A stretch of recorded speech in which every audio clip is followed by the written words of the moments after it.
Assalamualaikum warahmatullahi wabarakatuh. Saudara-saudara yang saya cintai dan saya muliakan, Allah Tabaraka wa Ta'ala berfirman dalam kitabnya yang mulia,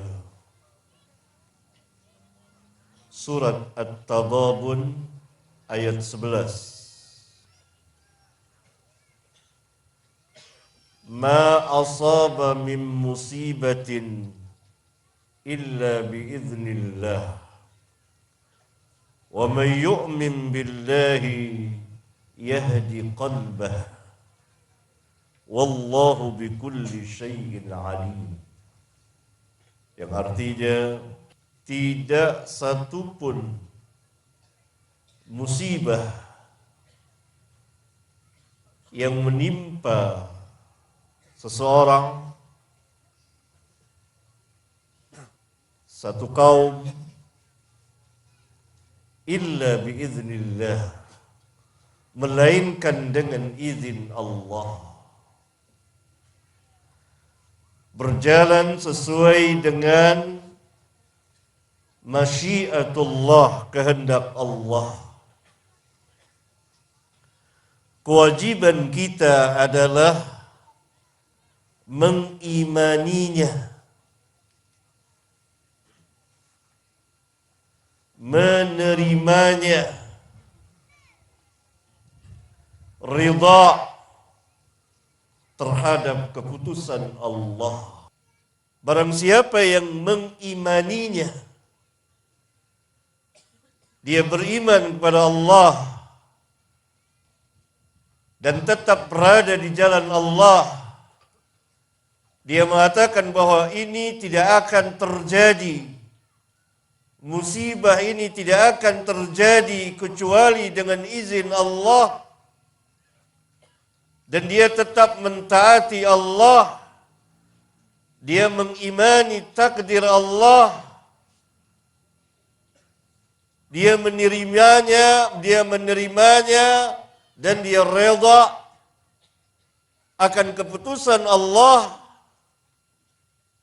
maka Allah akan memberikan hidayah, memasukkan hidayah ke dalam hatinya. Hidayah apa? Hidayatut taufiq. Allah masukkan ke dalam hatinya, yahdi qalbah, sehingga keadaan dia lebih baik dari sebelumnya. Hatinya lebih beriman, lebih menerima, dan berjalan di dalam ketaatan kepada Allah dan Rasulnya. Dia tetap mentauhidkan Allah.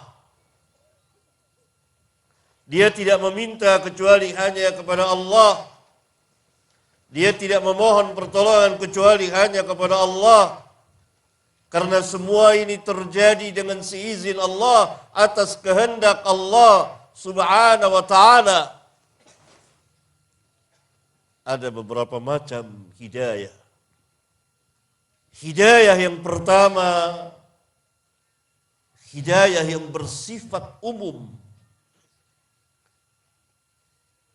Manusia dan hewan tidak dibedakan. Allah Subhanahu wa ta'ala memberikan hidayah, petunjuk kepada mereka bagaimana menjalani kehidupan ini.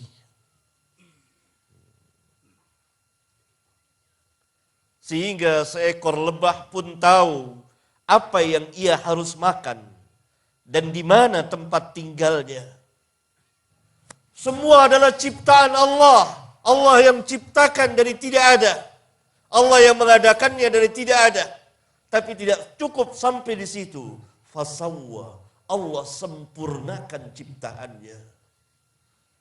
Dan Allah yang menakdirkan, menetapkan segala sesuatu. Dan Allah yang memberikan hidayah. Ini yang kita katakan hidayatul ammah. Hidayah yang bersifat umum untuk seluruh makhluk. Hidayah apa ini? Hidayah untuk mereka melaksanakan kehidupan ini. Bagaimana mereka di dalam kehidupan ini? Hidayah yang kedua, baru dipisahkan antara mukmin dengan kafir. Allah memberikan bayan penjelasan mana yang hak, mana yang batil, mana yang benar, mana yang salah. Allah utus para nabi dan rasul untuk menyampaikan risalah Allah, bagaimana menyembah Allah, apa yang Allah perintah, apa yang Allah larang. Manusia dan jin diciptakan oleh Allah untuk beribadah. Wa ma khalaqtul jinna wal insa illa liya'budun. Tidak aku ciptakan jin dan manusia melainkan untuk beribadah kepadaku. Ibadah yang tertinggi adalah mentauhidkan Allah, mengesahkan Allah di dalam beribadah kepada Allah, bahwa hanya kepada Allah kita beribadah, tidak kepada yang selain Allah. Dosa terbesar yang dilakukan oleh anak Adam, manusia, adalah menyekutukan Allah. Syirik. Allah Subhanahu wa taala berfirman menceritakan tentang kisah Luqman yang menasihati anaknya. Ya bunayya la tusyrik billah. Hai anakku, janganlah engkau syirik kepada Allah. Dari sejak kecil telah diajarkan jangan syirik. Inna syirka la zulmun azim. Sesungguhnya kesyirikan itu adalah dosa yang sangat besar. Dari kecil. Tapi sebagian masyarakat kita, kalau tidak mau dikatakan sebagian besar masyarakat kita, tidak tahu apa-apa yang syirik itu. Sehingga mereka mengerjakan kesyirikan-kesyirikan besar. Menyembelih hewan untuk jin dan syaitan, dipersembahkan di laut, dibuang. Ini kesyirikan besar. Karena sembelihan harus karena Allah. Inna salati wa nusuki wa mahyaya wa mamati lillahi rabbil alamin. Sesungguhnya salatku, ini firman Allah dalam surat Al-An'am. Sesungguhnya salatku, inna salati, sesungguhnya salatku, wa nusuki, dan sembelihanku. Menyembelih harus karena Allah, dengan nama Allah. Hidup dan matiku lillahi rabbil alamin. Untuk Rabbul Alamin. Dalam ayat yang lain yang kita telah hafal semuanya, fasalli li rabbika wanhar. Salat dan sembelihlah hewan karena Allah. Fasalli li rabbika wanhar. Seharusnya, bahkan wajib hukumnya, bagi kita masyarakat kaum muslimin mempelajari tauhid dari kecil. Dan yang menjadi lawan bagi tauhid, kesyirikan-kesyirikan. Perhatikan Luqman tadi dalam surat Luqman. Bapak-bapak, ibu-ibu dan saudara-saudara sekalian dapat membacanya dalam Al-Quran surat Luqman. Dia mengajarkan anaknya. Pertama yang dia ajarkan adalah jangan kamu menyekutukan Allah. Musibah kita ini. Musibah lagi baru-baru saja terjadi di Palu. Pelajaran yang sangat berharga sekali bagi kita sekalian. Bahwa kita harus menjadi hamba Allah sehamba-hambanya. Mengabdi kepada Allah. Tunduk, rukuk, sujud kepada Allah. Takut kepada Allah. Memohon kepada Allah. Dan seterusnya. Maka hidayatul bayan Allah turunkan dengan perantara para nabi dan rasulnya yang diakhiri dan ditutup dengan kenabian dan kerasulan Nabi kita yang mulia Muhammad alaihi wassalatu wassalam. Allah Subhanahu wa taala berfirman dalam Al-Qur'an, "Syahrul Ramadan alladzi unzila fihi al-Qur'an hudan lin-nas." Dalam surat Al-Baqarah. Syahrul Ramadan alladzi unzila fihi al-Qur'an hudan lin-nas wa bayyinatin minal huda wal furqan. Di bulan Ramadan diturunkannya Al-Qur'an sebagai apa? Hudan lin-nas, hidayah, pimpinan, petunjuk bagi manusia. Ada yang beriman, ada yang tidak. Dan kita, falillahil hamd, segala puji bagi Allah, sanjungan-sanjungan bagi Allah. Tidak henti-hentinya kita bersyukur atas nikmat Islam, iman. Tinggal kita memperbaiki keislaman dan keimanan kita. Allah telah memberikan hidayah kepada kita. Hudan linnas wa bayyinatin minal huda wal furqan. Al-Quran itu. Dan Al-Quran sebagai bayyinat, ada bukti, ada alasan diterangkan di dalam Al-Quran. Karena itu kita dalam kehidupan ini harus melazimkan diri dengan Al-Quran, membaca Al-Quran, baca terjemahannya. Kita telah Islam, tapi kita melakukan kesyirikan.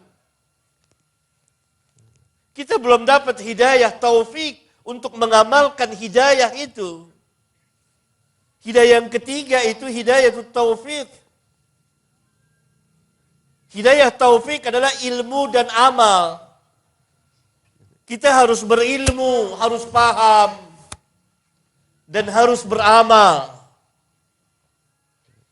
Dan kita mohon kepada Allah.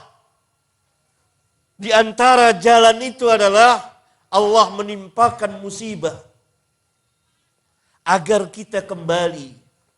Kalau kita menyerah, kita pasrah, kita menerima, kita mengimaninya, Allah janji di sini, di ayat yang mulia ini, dalam surat At-Taghabun ayat 11, "Wa may yu'min billahi yahdi qalbah." Barang siapa yang beriman kepada Allah, niscaya Allah tunjuki hatinya. Salah satu jalan untuk memperoleh hidayah taufik agar kita beriman, agar kita berilmu dan beramal dan tetap dalam hidayah Allah, kita mengimani apa yang menimpa kita. Barang siapa yang beriman kepada Allah setelah Allah menimpakan musibah ini, dia tahu bahwa tidak akan terjadi kecuali dengan izin Allah. Semuanya berjalan dengan kehendak Allah. Dia mengimaninya. Dia tetap berada di jalan ketaatan. Dan dia bahkan tambah beriman dan tambah taat dan memperbaiki dirinya. Yahdi qalbahu. Allah janji, Allah akan memberikan hidayah kepadanya. Hidayah taufiq. Oleh karena itu Al-Quran hanya dapat diambil manfaatnya oleh orang-orang yang bertakwa. Perhatikan awal surat Al-Baqarah. Ayat di dalam surat Al-Baqarah. Bismillahirrahmanirrahim. Alif Lam Mim. Dzalikal kitabu la raiba fihi hudan lil muttaqin. Kitab ini Al-Quran tidak ada satupun keraguan bahwa ia dari sisi Allah, Al-Quran itu kalamullah. Bahwa Al-Quran itu seluruhnya benar, membawa kebenaran. Bahwa Nabi Muhammad SAW adalah seorang Nabi dan Rasul. Tidak ada satupun keraguan di dalam Al-Quran ini. Selanjutnya Allah katakan hudan lil muttaqin. Hidayah bagi orang-orang yang bertakwa. Ayat sebelumnya mengatakan hidayah bagi manusia bersifat umum. Ini bersifat khusus. Hanya orang-orang yang bertakwalah yang dapat mengambil, memanfaatkan hidayah Al-Quran.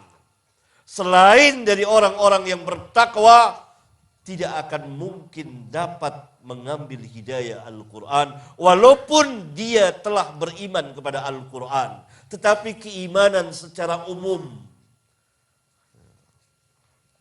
Berapa banyak orang Islam telah beriman kepada Allah dan Rasulnya dan hari akhir dan kitab-kitabnya termasuk Al-Quran dan seterusnya. Walhasil dia orang yang Muslim. Tapi dia tidak beramal. Dia tidak salat. Dia tidak saum. Bahkan dia masih percaya sama klinik-klinik, mistik-mistik, jimat-jimat, mantra-mantra. Rumahnya dipakein jimat, dirinya dipakein jimat. Ini orang Muslim yang tidak dapat hidayah taufik. Maka Bapak Ibu dan saudara-saudara sekalian, pada musibah ini, kesempatan meraih hidayatut taufik. Siapa yang tunduk kepada Allah dalam musibah ini, Allah janji, dan janji Allah pasti benar. Yahdi qalbah. Allah akan memberikan hidayah. Oleh karena itu kita saksikan dengan mata kepala kita. Ketika seseorang atau satu kaum atau satu masyarakat ditimpa musibah dan mereka semuanya tunduk kepada Allah, menjauhi kesyirikan, mereka kemudian kembali kepada Allah, mereka tobat dan mereka mentauhidkan Allah, maka keadaannya jauh lebih baik setelahnya dari sebelumnya. Allah berikan hidayah. Yang tidak pernah sholat jadi sholat, yang tidak saum jadi saum, yang tidak pernah bersedekah jadi sedekah, yang tadinya percaya kepada mistik-mistik, klinik-klinik, jimat-jimat, pedukunan, sihir-sihir, kemudian mereka tinggalkan semuanya dan mereka menghadap kepada Allah Subhanahu wa ta'ala. Dan itu kita saksikan dengan mata kepala kita. Yang tadinya tidak pernah ruku dan sujud kepada Allah, lalu mereka ruku dan sujud kepada Allah. Yang tadinya tidak pernah merasa takut kepada Allah atau kurang rasa takutnya, sekarang mereka takut kepada Allah. Dan Allah terhadap segala sesuatu maha mengetahui. Siapa yang berhak diberikan ini, siapa yang tidak dan seterusnya. Allah lebih tahu dari kita. Jangan kita sok tahu, mau lebih tahu dari Allah. Allah katakan, wallahu bikulli syai'in alim. Dalam surat Al-Hadid, ayat 23. Allah Subhanahu wa ta'ala berfirman, ma asaba min musibatin fil ardi wala fi anfusikum illa fi kitabin min qabli an nabra'aha inna dzalika 'ala Allah yasir. Tidak satu pun musibah yang terjadi di bumi dan tidak pada diri kamu, yakni tidak satu pun musibah yang menimpa kamu, yang terjadi di bumi dan menimpa pada diri kamu, melainkan telah tertulis di dalam kitab. Kitab apa namanya? Lauhul Mahfuz. Dicatat oleh Allah min qabli an nabra'aha, sebelum kami ciptakan jiwa manusia. Karena takdir harus lebih dahulu dari kejadian penciptaan manusia. Allah telah takdirkan satu persatunya. Jadi Allah katakan tidak satu pun musibah yang terjadi di bumi, yang terjadi pada diri kita, melainkan telah tertulis di Lauhul Mahfuz sebelum Allah menciptakan kita. Sebelum Allah bahkan menciptakan manusia semuanya, Allah telah mencatatnya di Lauhul Mahfuz. Kata Allah, inna dzalika 'ala Allahi yasir. Sesungguhnya yang demikian itu atas Allah sangat mudah. Sesungguhnya yang demikian itu mudah, sangat mudah bagi Allah karena Allah berkuasa atas segala sesuatunya. Lanjutan ayatnya, tadi ayat 22, sekarang ayat 23. Likaila ta'saw ala ma fatakum wa la tafrahu bima atakum wallahu la yuhibbu kulla mukhtalin fakhur.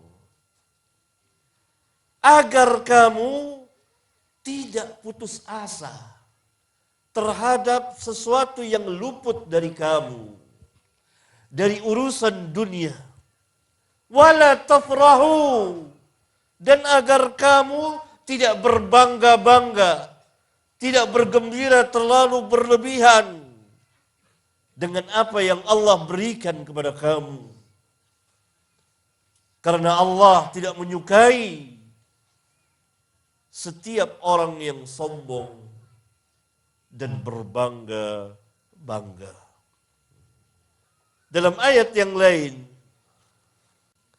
Allah Subhanahu wa taala berfirman, Surat An-Nisa ayat 79. Ma asabaka min hasanatin faminallah.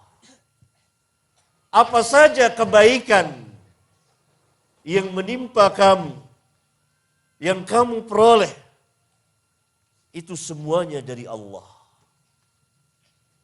Seluruh kebaikan dari Allah. Wa ma asabaka min sayyi'atin famin nafsik. Dan apa saja musibah yang menimpamu dari kejahatan disebabkan oleh diri kamu, itu dari diri kamu. Berarti Allah Subhanahu wa taala memperingati manusia dari dosa yang mereka lakukan agar tidak berakibat kepada mereka.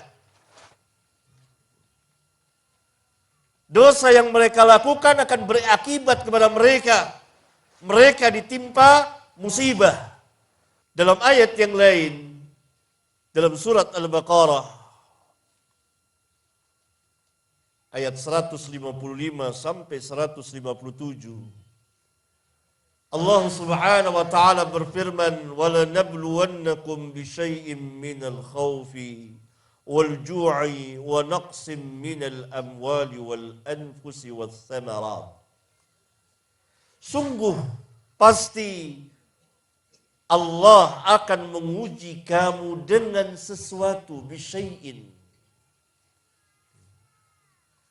Tidak secara keseluruhan. Karena doa Nabi telah diijabahkan oleh Allah. Doa Nabi diijabahkan oleh Allah. Ketika Allah mengatakan bahwa Allah sanggup menurunkan azab kepada kamu dari atas kamu, dari langit, hujan batu misalnya, dari bawah kaki kamu, banjir, gempa, dan lain sebagainya. Nah, ketika turun ayat ini, Nabi SAW mengatakan, A'udzu bika, a'udzu biwajhika. Aku berlindung kepada, yakni dengan wajahmu. Aku berlindung kepadamu ya Allah dari musibah yang merata ini. Doa Nabi diijabahkan oleh Allah. Ini dalam hadis sahih riwayat Al-Imam Al-Bukhari. Kalau umat yang terdahulu begitu durhaka kepada Allah dan Rasulnya, diazab secara menyeluruh, binasa semuanya, tidak tertinggal seorang pun. Tapi umat ini marhumah, dirahmati oleh Allah Subhanahu wa taala. Musibah yang terjadi di antara mereka, yang menimpa mereka, merupakan penebus dosa. Merupakan kafarah, penebus dosa. Oleh karena itu Allah Subhanahu wa taala menguji sedikit dari rasa khauf, takut, walju, kelaparan, kekurangan harta dan jiwa dan buah-buahan. Wa basyirus sabirin. Beri kabar gembira kepada orang-orang yang sabar. Siapa orang-orang yang sabar itu? Alladzina idza asabathum musibatun qalu inna lillahi wa inna ilaihi raji'un. Alladzina idza asabathum musibatun qalu inna lillahi wa inna ilaihi raji'un. Orang-orang yang apabila ditimpa musibah, mereka mengucapkan inna lillah. Sesungguhnya kami kepunyaan Allah. Wa inna ilaihi raji'un. Dan kepada Allah kami kembali. Kepada mereka ini, yang menerima musibah ini, yang mengimani, hatinya diberikan hidayah tadi, ulaika alaihim salawatun min rabbihim. Juga mereka mendapat pujian, sanjungan dari Allah. Mereka itulah orang-orang yang mendapat atas mereka pujian dari Rabb mereka. Wa ulaika humul muhtadun. Dan mereka itulah orang-orang yang diberi hidayah oleh Allah. Sejalan dengan ayat pertama yang saya bacakan. Wa may yu'min billahi yahdi qalbahu.